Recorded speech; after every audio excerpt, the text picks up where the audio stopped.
ہمارے علماء کرام ہمارے ساتھ یہاں پہ موجود ہیں.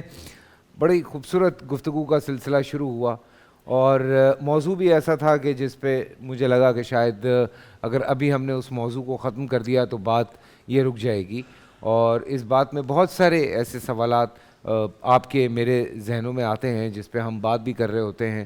کئی دفعہ بحث مباحثہ بھی ہوتا ہے, کئی دفعہ لڑائیاں بھی ہو جاتی ہیں, اور اسی طرح کے کچھ سوالات ہیں جن کی ابتدا ہم پھر کریں گے. بدعت اور فضول رسومات پہ بات ہو رہی تھی. بدعت پہ بڑی تفصیل سے ہمیں بات سمجھائی گئی اور آئی ہوپ کہ آپ نے دیکھا ہوگا, نہیں دیکھا ہے تو یوٹیوب پہ دیکھیے گا. بات تھوڑی سی آگے بڑھی تھی, کچھ رسومات ہیں اور کچھ فضول رسومات ہیں جن کی طرف ہم آگے بڑھتے ہیں.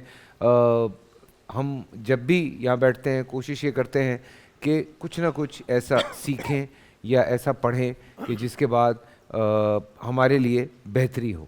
اور شیخ صاحب بھی کوئی بات کر رہے تھے, پروفیسر صاحب, اور ان کے ساتھ نوید بھائی کی بھی تھوڑی سی ایک بات پہ ہوئی تھی, لیکن کچھ ایسے چھوٹے چھوٹے میرے سوال ہیں. السلام علیکم شاہ جی, کیسے ہیں آپ؟ ٹھیک ٹھاک ہیں؟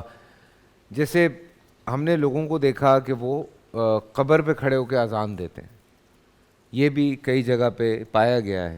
سو مفتی ابو محمد صاحب آپ سے شروع کرتے ہیں. بات بیچ میں رہ گئی تھی, پروفیسر صاحب کی بھی بات تھوڑی سی بیچ میں رہ گئی تھی, اور امین بھائی کی بھی. جی یہ مفتی صاحب سے سوال کر لیں. یہ مفتی صاحب سے کریں. جی بسم اللہ والصلاۃ والسلام علی رسول اللہ. بنیادی طور پر شہیدی صاحب نے شام کے سیگمنٹ میں بنیادی چیزیں بیان کی تھیں. جی بالکل. وہ یہ تھیں کہ جو بھی ہم دین کے اندر, شریعت کے اندر کام کرتے ہیں اس کی حیثیت ہے, فرض ہے, واجب ہے, سنت ہے, مستحب ہے, کیا ہے. پھر اس حوالے سے دلائل کا تعین کیا جاتا ہے کہ اگر کوئی بندہ اس کو فرض کہہ رہا ہے تو کیا یہ فرض ہے, کیا ایسے دلائل ہیں جن سے فرضیت ثابت ہوتی ہے, یا یہ بندہ اس کو واجب کہہ رہا ہے تو کیا وجوب کے دلائل ہیں. اگر دعویٰ کوئی کر رہا ہے کہ یہ رسول اللہ صلی اللہ علیہ وسلم کی سنت ہے تو کیا حدیث میں کہیں اس کا ذکر موجود ہے یا یہ طریقہ موجود ہے. ٹھیک ہے. اور اگر کوئی دعویٰ نہ فرض کا کر رہا ہے کسی چیز کا, نہ واجب کا کر رہا ہے, نہ سنت کا, بلکہ وہ کر رہا ہے مستحب کا, ایک اچھا عمل ہے. اب اچھے عمل کو ثابت کرنے کے لیے آپ کہیں جی قرآن سے بیان کریں, حدیث سے بتائیں, یا قرن مشہود لا بالخیر سے بتائیں, تو یہ ٹیکنیکلی یہ کویسچن غلط ہے. اس لیے کہ مستحب کو جو ہم مستحب کہتے ہیں تو ہے کیا, مستحب اس چیز کو کہتے ہیں کہ جو عامت الناس, علماء, طبقہ علماء جس چیز کو اچھا سمجھے. ٹھیک ہے. اب طبقہ علماء اس چیز کو اچھا سمجھے اور وہ کام خیر پر منتج ہونے والوں, میں نے اس چیز کو بھی کہا ہے خیر پر منتج ہونے والوں, یعنی اس کا نتیجہ بھلائی اور اچھائی ہو. ٹھیک ہے. اب اس کے بعد میں عرض کر رہا ہوں, اذان علی القبر نہ فرض ہے, نہ واجب ہے, اور نہ ہی ہمارا دعویٰ ہے کہ وہ سنت ہے کہ اس طرح صحابہ کے دور میں ہوا, بلکہ ایک مستحب عمل ہے. اور اس کی بنیاد کیا ہے, وہ احادیث ہیں. جیسے ہم نے رات کو کہا تھا کہ بدعت وہ چیز ہے کہ جو نہ اصلاً ثابت ہو, یعنی وہ اس کا کوئی اصل سے اس کا تعلق نہیں. اب یہاں اصل حدیث رسول موجود ہے, اور وہ اصل کیا ہے کہ اللہ کے نبی صلی اللہ علیہ وسلم نے ارشاد فرمایا کہ یہ جو شیطان ہے یہ اذان سے بھاگتا ہے.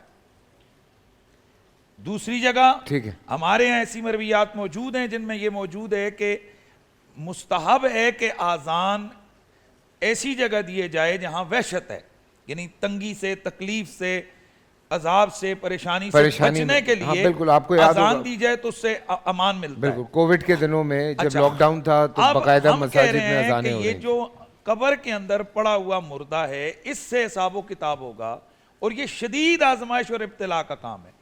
اور ایسے موقع پر قبر کے اوپر تلقین, وہ سب حدیث سے ثابت ہے, تلقین کرنا. اللہ کے نبی صلی اللہ علیہ وسلم کے صحابہ نے خود کھڑے ہو کر قبر پہ تلقین کی, اور تلقین میں کیا ہے, قرآن مجید کی آیات ہیں, اور اس کا مقصد کیا ہے.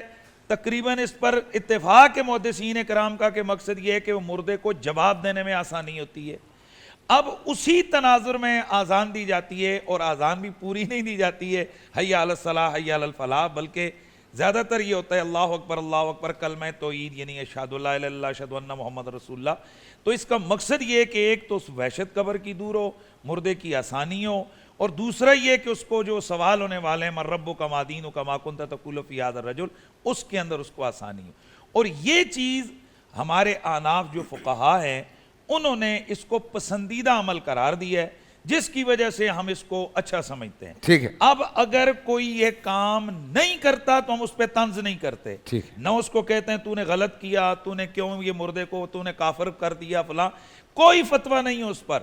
لیکن ہمارا صرف اتنا مطالبہ ہوتا ہے کہ اگر کرنے والے کسی کام کو دلائل سے کر رہے ہیں تو ان پر تنقید نہ کی جائے, خود اگر کوئی نہیں کرتا وہ نہ کرے, ہمیں اس پر کوئی گلہ نہیں, کوئی اعتراض نہیں ہے. بس بول انٹرٹینمنٹ کے شوز دیکھنے کے لیے ہمارے چینل کو سبسکرائب کریں اور بیل آئیکن پر کلک کرنا نہ بھولیں.